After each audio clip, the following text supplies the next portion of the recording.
Welcome, fellow denizens of the dark. This is Lance, your host of Strange Bites, where we sink our teeth into wonderfully weird and wild science discoveries. I really appreciate everyone tuning in.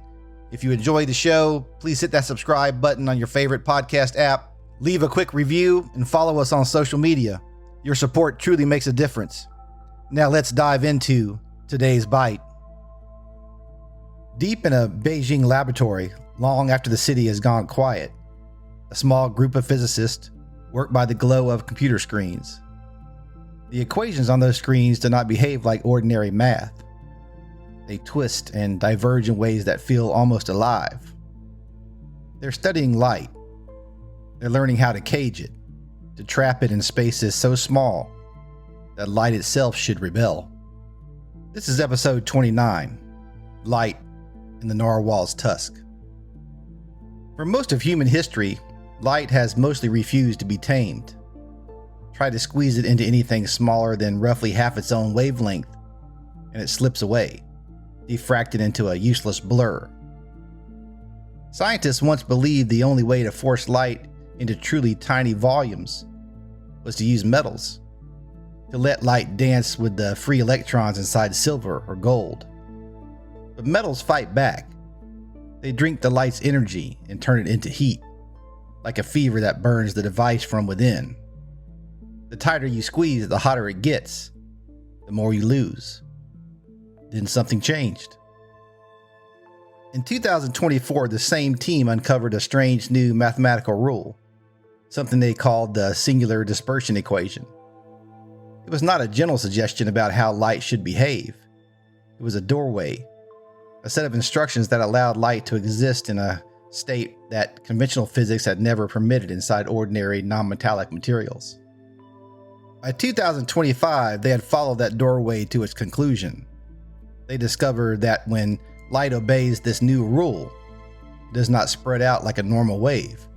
Instead, its energy forms a shape that looks eerily like the head and spiraling tusk of a narwhal rising from black water, a sharp, almost violent spike of intensity right at the center, growing according to power law divergence, followed by a rapid, smooth fading away into the distance.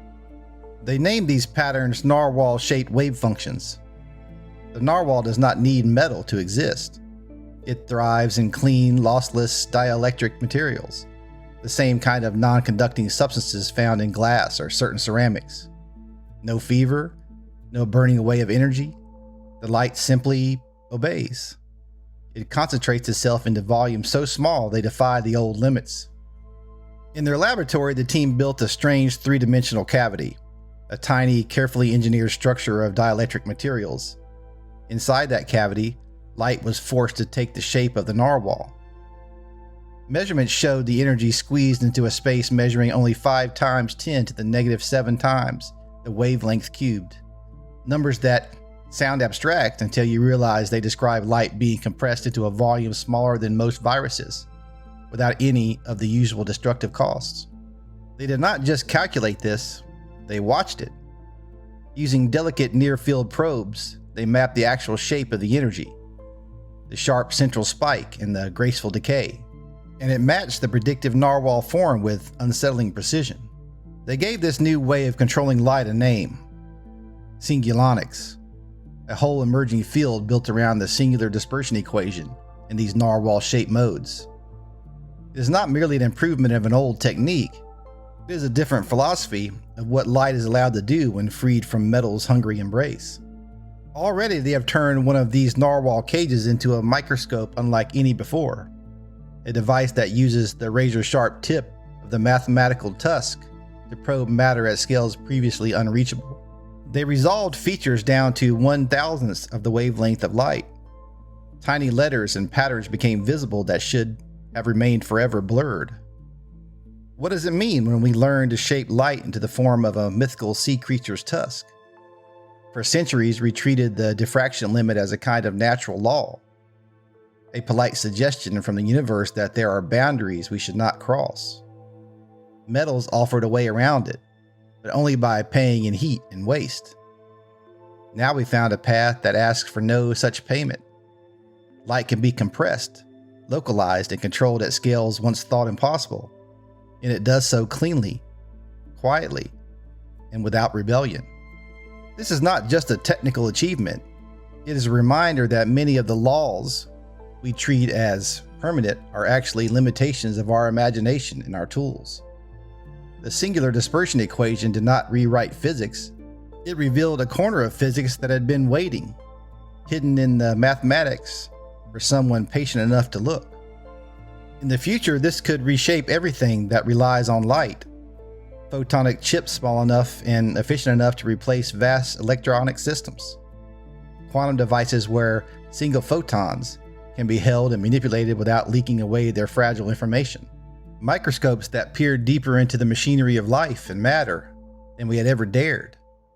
Sensors that detect the faintest disturbances because the light they use is no longer diluted across large volumes. But there is a deeper current beneath the technology. We are learning to cage something that has always represented freedom, speed, and revelation. Every time humanity finds a new way to bind light, we also bind a piece of our own future to it. The Narwhal tusk pierces not only space, but the old boundaries between what is possible and what we once believed was forbidden.